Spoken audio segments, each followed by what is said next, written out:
स्वागत है आपका। जनता टीवी देख रहे हैं आप। मैं हूं नेहा विश्वकर्मा। ऋषिकेश में मुख्यमंत्री पुष्कर सिंह धामी वानप्रस्थ आश्रम में आयोजित श्रीमद् भगवद गीता कथा ज्ञान यज्ञ के उद्घाटन कार्यक्रम में शामिल हुए। इस दौरान उन्होंने धार्मिक आयोजन में भाग लेकर आस्था व्यक्त की और विधिवत रूप से कथा ज्ञान यज्ञ का शुभारंभ किया। वहीं कार्यक्रम में बड़ी संख्या में श्रद्धालु मौजूद रहे, जिससे पूरा वातावरण भक्ति और आध्यात्मिक ऊर्जा से भर गया। सीएम धामी ने इस अवसर पर धर्म और संस्कृति के महत्व को रेखांकित करते हुए ऐसे आयोजनों को समाज के लिए प्रेरणादायक बताया।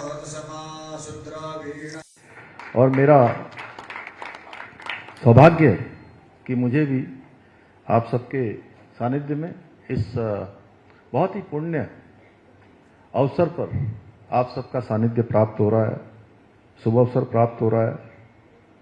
भाइयों बहनों, गोस्वामी तुलसीदास जी ने कहा है कि सुत द्वारा अरुलक्ष्मी पापी घर भी होए, संत समागम हरि कथा तुलसी दुर्लभ दोए। अर्थात पुत्र, सुंदर पत्नी और धन संपत्ति तो किसी के भी पास हो सकती है, परंतु संतों का समागम और हरि कथा का श्रवण ये दोनों ही दुर्लभ हैं और ये तभी प्राप्त होते हैं जब सौभाग्य साथ में होता है, भगवान की कृपा होती है। और मैं अपने को सौभाग्यशाली मानता हूं कि राज्य के मुख्य सेवक के रूप में काम करते हुए मुझे पूज्य सभी संतगणों का आशीर्वाद और मार्गदर्शन निरंतर प्राप्त हो रहा है, होता रहा है। और मैं कहना चाहता हूं कि श्रीमद् भागवत महापुराण कोई सामान्य ग्रंथ नहीं है, अपितु स्वयं भगवान श्री कृष्ण की दिव्य वाणी का साकार रूप है। इसमें भक्ति भी है, ज्ञान भी है, वैराग्य भी है और धर्म, इन चारों का उत्कृष्ट वर्णन इस महापुराण में मिलता है। और श्रीमद् भागवत में भगवान श्री कृष्ण की विभिन्न लीलाओं का, उद्धव संवाद, गीता ज्ञान, आध्यात्मिक ज्ञान का विस्तृत विवरण है, जो हम सब अभी पूरे अगले 7 दिनों तक लगातार पूज्य महाराज जी के श्रीमुख से सुनेंगे। और यह वही ग्रंथ है जिन्होंने महाराज परीक्षित को मृत्यु को भय से मोक्ष की अनुभूति से परिचित कराया था। आज के दौर में भी जब मनुष्य भौतिकता की दौड़ में मानसिक और आत्मिक रूप से अशांत है, तो ऐसे में श्रीमद् भागवत कथा का श्रवण हमें आंतरिक शांति देता है। बहुत सारी जो जीवन की समस्याएं हैं, चुनौतियां हैं, उनका मार्ग दिखाता है और स्वयं को शोधित करने का और आत्म साक्षात्कार का मार्ग दिखाने का बहुत बड़ा माध्यम, बहुत बड़ा हेतु, बहुत बड़ा पाथे हमें श्रीमद् भागवत महापुराण के माध्यम से मिलता है। मैं अपने को सौभाग्यशाली मानता हूं कि इस पुण्य अवसर पर मुझे भी आप सबके बीच में इस महासागर से, चूंकि ऐसे स्थान पर आना भी अपने आप में सच में पुण्य की प्राप्ति करना है। और बहुत सारे लोग सोच रहे होंगे कि अरुण जी ने हमको बुलाया है। अरुण जी को हेतु बनाया है भगवान ने। आप आए तो सब भगवान की इच्छा से हैं, भगवान की कृपा से हैं। और भगवान की कृपा न होती, भगवान की इच्छा न होती, तो कोई आसानी से यहां नहीं पहुंच पाता। ये बिल्कुल सच मानिए, ये उतना ही सच है। बाकी तो पूज्य स्वामी जी यहां मंच पर व्यास गद्दी पर विराजमान हैं, और मैं ज्यादा बोलूंगा तो स्वामी जी सोचेंगे कि ये जो काम अभी मुझे करना है, ये काम पहले ही जो है क्यों जो है। तो मैं इतना ही कहना चाहता हूं कि जैसे आज शाम को 6:30 से लेकर 6:45 के बाद सूर्यास्त हो जाएगा और प्रातःकाल 5:45 से 6 बजे के बीच में सूर्योदय हो जाएगा। ये उतना ही सच है, जितना सच ये मैं बोल रहा हूं, उतना ही सच ये भी है कि आप सब यहां भगवान की कृपा से ही यहां पर आए हैं। इसलिए मैं इस दिव्य आयोजन से जुड़े हुए समस्त आयोजकों को हृदय तल से आभार व्यक्त करता हूं भाइयों बहनों, आज आदरणीय प्रधानमंत्री श्री नरेंद्र मोदी जी के नेतृत्व में हमारे सनातन संस्कृति की पताका संपूर्ण विश्व में लहरा रही है।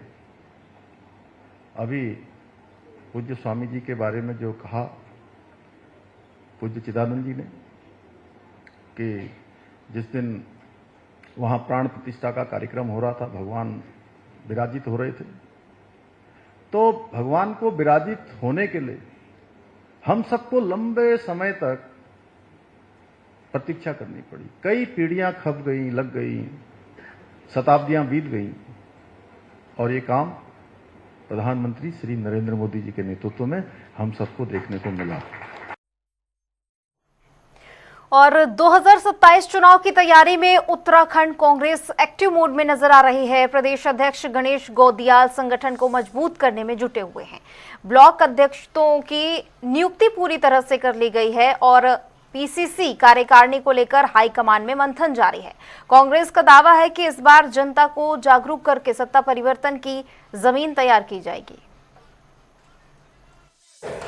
हम लोग अपने प्लान के हिसाब से संगठन को मजबूत करने के लिए हमारे प्रभारी जी के नेतृत्व में निरंतर आगे बढ़ रहे हैं। अभी हमने ब्लॉकों की अध्यक्षों की घोषणा की है। इसके बाद पीसीसी का हमारा जो मसौदा है वो हमारे हाईकमान को जा रखा है। मैं उम्मीद करता हूं कि जल्दी वहां से वो भी जारी हो जाएगा। साथ साथ में समानांतर रूप से हम जिला कांग्रेस कमेटियों के गठन की कवायद में जुटे हुए हैं।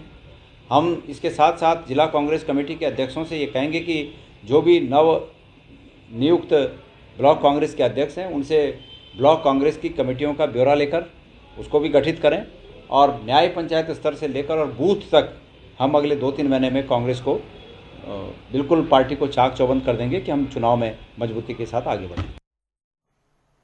वहीं मुख्यमंत्री पुष्कर सिंह धामी ने नारी शक्ति वंदन अधिनियम को महिलाओं के सशक्तिकरण का बड़ा कदम बताया।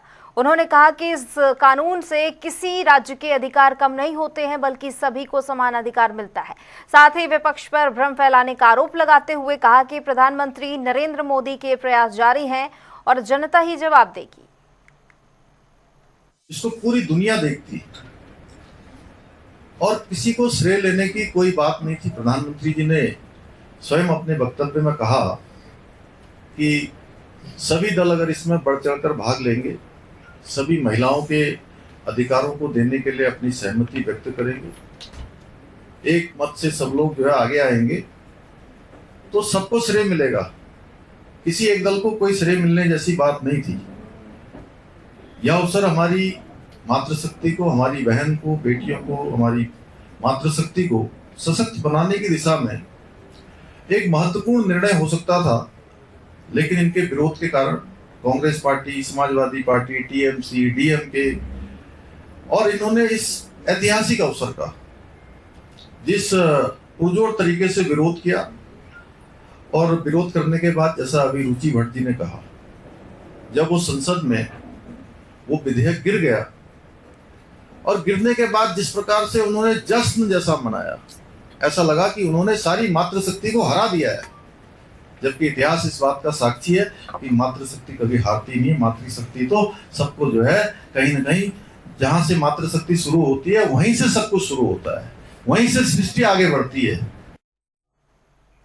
वहीं नैनीताल जिले की जिला योजना बैठक में कालाढूंगी विधायक बंशीधर भगत का एक बयान चर्चा में आ गया है, जिसमें उन्होंने मोदी जी कह के नहीं चलेगा जैसी बात कही। इस दौरान वो जल जीवन मिशन के कामों और उससे हो रही समस्याओं को लेकर प्रभारी मंत्री को अवगत करा रहे थे और कहा कि हल्द्वानी में खुदी सड़कों से जनता परेशान है। उसी के साथ ही बाद में बयान पर सफाई देते हुए बंशीधर भगत ने कहा कि उनकी बात को गलत तरीके से पेश किया गया है और उन्होंने ये भी कहा कि ये बात केवल अधिकारियों पर दबाव बनाने के लिए थी। उन्होंने ये भी कहा कि देश में नेतृत्व की क्षमता केवल प्रधानमंत्री मोदी के पास है।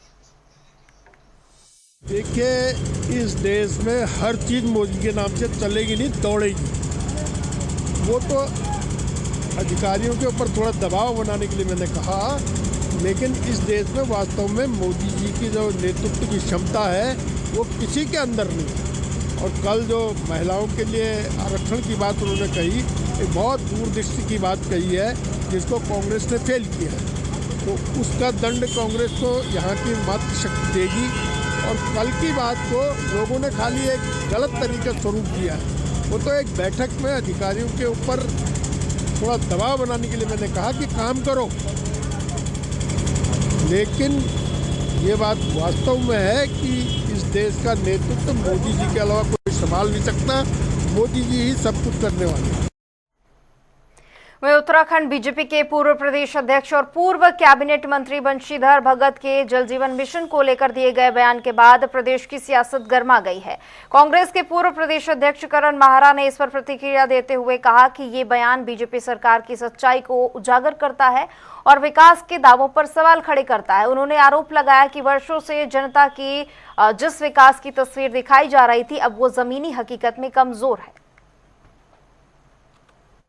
आखिर बीजेपी की कलई खुल ही गई और जो सच्चाई है लोगों के सामने आ गई।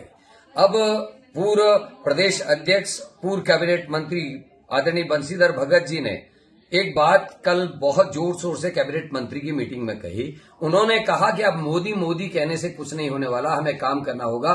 और जमीनी हकीकत यह है कि भारतीय जनता पार्टी की पिछली सरकार से लेकर अब तक कोई भी अच्छा काम प्रदेश में नहीं हुआ है, जिससे लोगों में खासी नाराजगी है और मोदी के नाम से वैतरणी पार बीजेपी के नहीं होने जा रही है। और ये बात कोई एक सामान्य आदमी कहता तो समझ में नहीं आता, समझ में भी आता था, लेकिन ये वो बात कह रहे हैं जो भारतीय जनता पार्टी के प्रदेश अध्यक्ष भी रहे हैं और भारतीय जनता पार्टी की सरकार में कैबिनेट मंत्री भी रहे हैं और 6 से ज्यादा बार विधायक रह चुके हैं कालाडूंगी क्षेत्र से। वो इस बात को कह रहे हैं कि भारतीय जनता पार्टी की अंदरूनी हालत खराब है और इसीलिए कांग्रेस के कार्यकर्ताओं का हम बार बार आह्वान कर रहे हैं कि हमको जोर शोर से लोगों की जो समस्या है उनको उठाना है और लोगों के बीच में बने रहना है, ताकि भारतीय जनता पार्टी के कुशासन से इस अवाम को हम निजात दिला सकें। जय हिंद, जय उत्तराखंड, जय कांग्रेस। वहीं नारी शक्ति वंदन अधिनियम को लेकर सियासत तेज हो गई है और सत्ता पक्ष व विपक्ष एक दूसरे पर आरोप प्रत्यारोप कर रहे हैं। वहीं कांग्रेस प्रदेश अध्यक्ष गणेश गोदियाल ने प्रधानमंत्री के राष्ट्र के नाम संबोधन पर सवाल उठाते हुए कहा कि इसका उपयोग विपक्ष को कोसने के लिए किया गया है, जो परंपराओं के खिलाफ है। उन्होंने स्पष्ट किया है कि महिला आरक्षण बिल 2023 में ही पास होकर कानून बन चुका है, जबकि हाल में जिस बिल पर विवाद है वो परिसीमन संशोधन विधेयक था। हम लोग अपने प्लान के हिसाब से संगठन को मजबूत करने के लिए हमारे प्रभारी जी के नेतृत्व में निरंतर आगे बढ़ रहे हैं। अभी हमने ब्लॉकों की अध्यक्षों की घोषणा की है। इसके बाद पीसीसी का हमारा जो मसौदा है वो हमारे हाईकमान को जा रखा है। मैं उम्मीद करता हूं कि जल्दी वहां से वो भी जारी हो जाएगा। साथ साथ में सामान्यतः रूप से हम जिला कांग्रेस कमेटियों के गठन की कवायद में जुटे हुए हैं। हम इसके साथ साथ जिला कांग्रेस कमेटी के अध्यक्षों से ये कहेंगे कि जो भी नव नियुक्त ब्लॉक कांग्रेस के अध्यक्ष हैं उनसे ब्लॉक कांग्रेस की कमेटियों का ब्यौरा लेकर उसको भी गठित करें और न्याय पंचायत स्तर से लेकर और बूथ तक हम अगले 2-3 महीने में कांग्रेस को बिल्कुल पार्टी को चाक चौबंद कर देंगे कि हम चुनाव में मजबूती के साथ आगे बढ़ें। और चलिए रुक करते हैं इस बीच बड़ी खबर का। उत्तराखंड में फिर से बदलेगा मौसम। 25 अप्रैल तक मौसम बदलने के आसार जताए जा रहे हैं। पहाड़ी जिलों में भारी बर्फबारी होने की संभावना है और इसी के साथ ही बारिश को लेकर भी अलर्ट जारी किया गया है। 21 अप्रैल को हल्की बारिश और बर्फबारी संभव है। 22 से 23 अप्रैल को मौसम शुष्क रहने वाला है। 24 अप्रैल से फिर से बारिश और बर्फबारी शुरू हो सकती है। ऊंचाई वाले इलाकों में हिमपात का अलर्ट जारी किया गया है। मैदानी क्षेत्रों में मौसम सामान्य रहने की संभावना है। तो बड़ी खबर इस वक्त की बता दें आपको, मौसम में लगातार उतार चढ़ाव देखा जा रहा है और इसी बीच ये बड़ी जानकारी, उत्तराखंड में फिर से मौसम बदलेगा, ये अलर्ट जारी किया गया है। 25 अप्रैल तक मौसम बदलने के आसार हैं और इसी के साथ ही पहाड़ी जिलों में बारिश और बर्फबारी की संभावना जताई गई है। 21 अप्रैल को हल्की बारिश और बर्फबारी संभव है। 22 से 23 अप्रैल को मौसम शुष्क रहने वाला है। बड़ी जानकारी, 24 अप्रैल से फिर से बारिश और बर्फबारी शुरू हो सकती है। वहीं 19 अप्रैल से शुरू हुई चारधाम यात्रा ने अब रफ्तार पकड़ ली है, जिसमें गंगोत्री और यमुनोत्री धाम के कपाट खुलने के बाद श्रद्धालुओं की बड़ी संख्या उमड़ी है। यात्रा मार्ग पर पुलिस द्वारा की गई सुरक्षा व्यवस्था प्रभावी नजर आ रही है। यमुनोत्री धाम में पुलिस यातायात नियंत्रण, मार्गदर्शन और श्रद्धालुओं की सहायता से सक्रिय भूमिका निभा रही है, जिससे लोग संतुष्ट नजर आ रहे हैं और प्रशासन की सराहना कर रहे हैं। वहीं चारधाम यात्रा के अंतर्गत श्री बद्रीनाथ धाम में श्रद्धालुओं की सुरक्षा और सुचारू यात्रा संचालन को लेकर चमोली पुलिस प्रशासन ने व्यापक तैयारियां की हैं। यात्रा के दौरान किसी भी प्रकार की असुविधा ना हो, इसके लिए भी सभी प्रमुख मार्गों पर, विशेष द्वारों पर और संवेदनशील क्षेत्रों में पर्याप्त पुलिस बल की तैनाती की गई है। साथ ही सीसीटीवी कैमरों के जरिए लगातार निगरानी रखी जा रही है ताकि हर गतिविधि पर नजर रखी जा सके। सुरक्षा व्यवस्था को मजबूत करने के लिए एटीएस को भी तैनात किया गया है, जिससे किसी भी संभावित खतरे को पूरी तरह से टाला जा सके, उससे निपटा जा सके। पूरी व्यवस्था को अलर्ट मोड पर रखा गया है। यात्रा को सुरक्षित और शांतिपूर्ण बनाने के लिए सभी आवश्यक कदम उठाए गए हैं। इसके साथ ही प्रभारी मंत्री ने डीएम और एसपी के साथ यात्रा व्यवस्थाओं की समीक्षा की है और बद्रीनाथ धाम का स्थलीय निरीक्षण करके सुरक्षा, यातायात और पार्किंग व्यवस्थाओं का जायजा लिया है।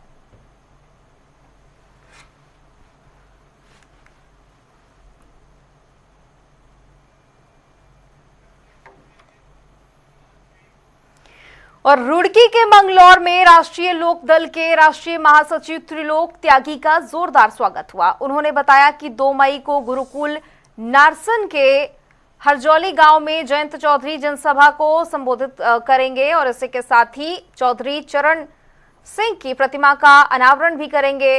उन्होंने कहा कि उत्तराखंड में संगठन को मजबूत करके 2027 की चुनाव को मजबूती से लड़ा जाएगा। जाति धर्म की राजनीति में कमजोर हुए।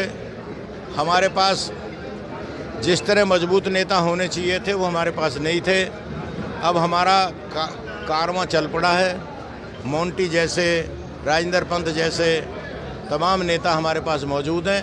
अब आरएलडी एक मजबूत पार्टी की शक्ल में यहाँ होगी और ये मैं आपसे वादा करता हूँ कि हम 27 के चुनाव में उत्तराखंड में जो भी सरकार बनेगी वो आरएलडी की मदद से बनेगी, ये मैं आपसे कह रहा हूँ। आरएलडी कितनी सीटों पर लड़ेगी जबकि भाजपा से गठबंधन है? देखिए, अभी गठबंधन वाला जो सवाल है वो अभी आगे होने वाला।